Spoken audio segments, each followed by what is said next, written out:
Dennis Weaver here for the District 6 preview for week number 1 of the Tennessee high school football season.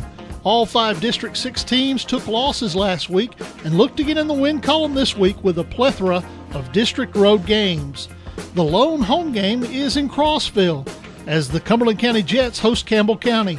The Jets can be heard on 102.5 Wow Country, who loan us Steve Randall with this report. The Cumberland County High School Jets try to bounce back from their disappointing 1-point loss at Bledsoe County in Game 1 as they host the Campbell County Cougars this Friday night. The Jets scored the game's first 20 points last week, Eric Tejas scoring twice, the first a 9-yard run, the second an 85-yard punt return. He left the game with an injury. The Jets had 3 key turnovers and missed 2 field goals, the second of which hit the upright, setting the stage for Bledsoe County to complete their comeback. They scored 22 unanswered, final touchdown coming with 30 seconds to play, and they tacked on the game-winning 2-point conversion. Both the Cougars and Jets will try for their first win of the season Friday night. The Cougars lost to Seymour 30-20 in Game 1. Campbell County beat the Jets last season 34-28. I'm Steve Randall, 102.5 Wow Country Sports. Coffee County travels to Lewisburg to take on Marshall County.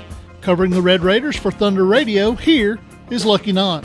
It's game number 2 for the Coffee County Red Raiders and game number 1 for the Marshall County Tigers as the Coffee County Red Raiders travel to take on the Tigers of Marshall County in a non-district game. Marshall County has had their troubles with coaching during the offseason, but they do return running back Kevin Peterson and running back Jalen Jones to the offense, 2 big seniors. Last year, the Marshall County Tigers beat Coffee County and finished 9-4, losing to Giles County in the quarterfinals of the playoffs. Coffee County comes in after losing to Shelbyville last week. They'll bring in D'Angelo Rozier at tailback with an injured ankle, and they lost lineman Spencer Riddle just before the season started to a leg injury that will take him out for the rest of the year. It's Coffee County playing at Marshall County in Lewisburg. I'm Lucky Knott for Friday Night Thunder from Thunder Radio in Manchester. White County looks for their first win of the year at the foot of the Smokies as they take on Seymour. The voice of White County Sports is Jeff Barnes of WSMT 1050 AM, who joins us with this report.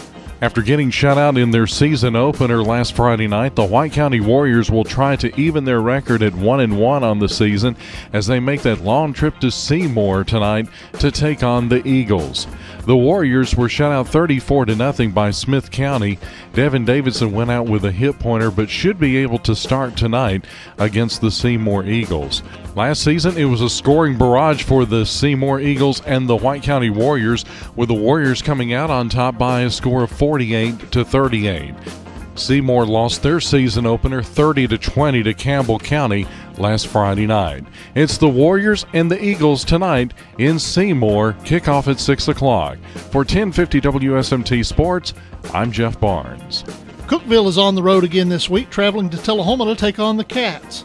Covering the Cavs for News Talk 1400 WHUB is Brian Sweet. The Cookeville Cavaliers will hit the road for the second time in as many weeks as they travel to Tullahoma to face the Wildcats in Week 1. After surrendering 28 points and nearly 300 yards in the first half last week, the Cavalier D stiffened and forced 3 turnovers and held the Brentwood Bruins scoreless after halftime. On offense, the Cavaliers will continue to lean on its trio at running back, led by Alex Sclavaniti, Desmond Pinchin, and Cameron Germanis. Last week, the 3 combined for over 100 yards rushing against the Brentwood Bruins. The Cavaliers have experienced recent success against the Tullahoma Wildcats, taking 2 of the last 3 games. Kickoff is scheduled for 7 p.m. tonight.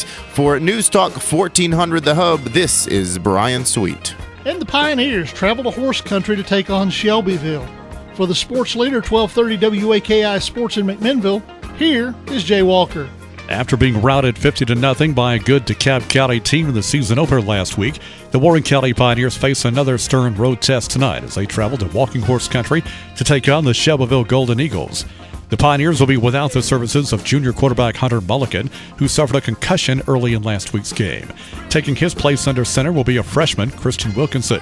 The Pioneer running game never got out of the gate last week. That'll have to improve if the Pioneers are to have a chance tonight. The defense must also find a way to contain the speed of Shelbyville.